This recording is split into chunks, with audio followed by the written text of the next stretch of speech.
Today I'm going to talk about frozen shoulder. Frozen shoulder ఎందుకు చెప్తున్నాను అంటే it's very common presentation in the clinic. అంటే చాలా మంది వచ్చి నా షోల్డర్ బాగా టైట్ అయిపోయింది, స్టిఫ్ అయింది, పెయిన్ ఉంది, నిద్ర లేదని చెప్తారు.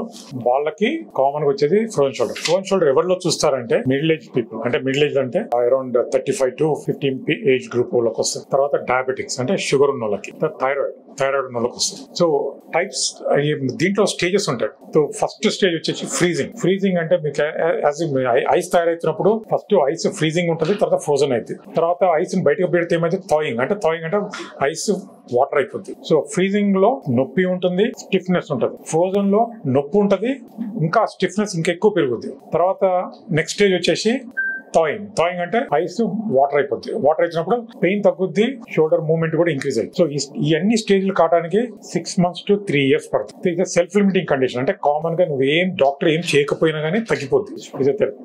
సో యాజ్ డాక్టర్ మా సైడ్ నుంచి మేమేం చేయగలుగుతామంటే పెయిన్ ఎక్కువ ఉన్నప్పుడు పెయిన్ కంట్రోల్ చేస్తాం, అంటే పెయిన్ కిల్లర్స్ ఇస్తాము. తర్వాత ఫిజియోథెరపీ చేసుకుంటే స్లోగా నొప్పి తగ్గుద్ది, నొప్పి తగ్గి మూవ్మెంట్ కూడా వచ్చేస్తుంది. అది కొద్దిమందికి ఏంటంటే బాగా నిద్ర పట్టకపోవటం, తర్వాత పెయిన్ ఎక్కువ ఉండటం, వాళ్ళకి ఏం చేయొచ్చు అంటే షోల్డర్ ఇంజెక్ట్ చేస్తాం. అంటే షోల్డర్ క్యాప్సూల్ అంతా టైట్ అయిపోతుంది. టైట్ అయిన క్యాప్సూల్ ని డైలేట్ చేస్తాం, అంటే హైడ్రో డైలేషన్. ఒక 20 to 30 ml ఫ్లూయిడ్ లోపల ఇంజెక్ట్ చేస్తాం. అప్పుడు వాళ్ళు ఆ ఇంజెక్షన్ వేసుకున్న తర్వాత మళ్ళీ పెయిన్ కిల్లర్స్ వేసుకొని ఫిజియోథెరపీ చేసుకోవాలి. ఇంకొక లాస్ట్ థింగ్ ఏంటంటే ఇంకా బాగా స్ట్రగుల్ అయ్యే వాళ్ళకి షోల్డర్ సర్జరీ ఉంటుంది. అంటే ఏంటంటే మేము క్యాప్సూల్ రిలీజ్ చేస్తాం, మొత్తం క్యాప్సూల్ రిలీజ్ చేసి ఆన్ టేబుల్ దిగేట్ వాళ్ళకి మొత్తం మూవ్మెంట్ వస్తుంది. తర్వాత డిశ్చార్జ్ అయిపోయిన తర్వాత ఫిజియోథెరపీ చేసుకుని ఆ టాబ్లెట్స్ చేసుకుని ఎక్సర్సైజ్ చేసుకుంటే వాళ్ళకి నొప్పి తగ్గి మూవ్మెంట్ అంతా వస్తుంది. ఇది కామన్ కండిషన్. ఎందుకు ఇది ఈ రోజు మాట్లాడడానికి కారణం ఇది బాగా చాలా కామన్, అందుకే దీని గురించి చెప్తున్నాను.